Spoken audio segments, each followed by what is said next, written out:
So after nearly 2 weeks of escalating military conflict, a fragile ceasefire has been brokered between Iran and Israel.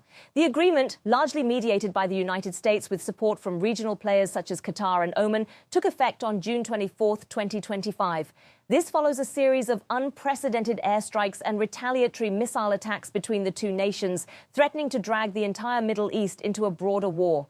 While both parties have formally agreed to pause hostilities, the ceasefire is still under strain, with occasional cross-border violations reported.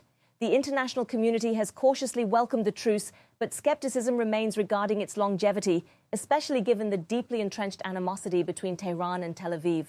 So, during the course of the conflict, Israel launched a coordinated campaign targeting Iran's nuclear facilities, missile depots, and military installations in key cities like Esfahan, Kermanshah, and Tabriz. According to Israeli defense sources, Mossad operatives played a pivotal role by gathering real-time intelligence and allegedly operating drones from inside Iranian territory.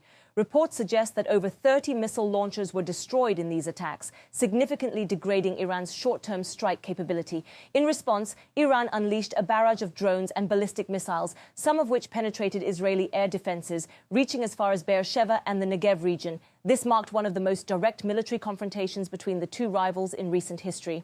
The humanitarian cost of this conflict has been severe on both sides. In Iran, civilian casualties are estimated to be between 600 and 1,000, with thousands more displaced due to airstrikes near residential areas. Mass evacuations took place in Tehran and other major cities as panic spread. In Israel, at least 28 civilians, including foreign nationals, were killed, and over 1,000 were injured, some during strikes on civilian infrastructure, including a hospital in Beersheva.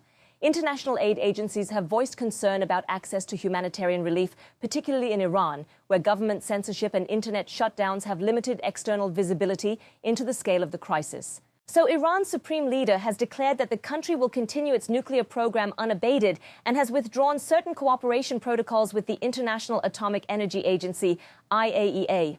While Israel claims its airstrikes have pushed back Iran's nuclear capabilities by at least 2 years, U.S. intelligence suggests the damage may be more symbolic than strategic. This has reignited fears among Western powers about Iran's nuclear ambitions and the potential for a renewed arms race in the region.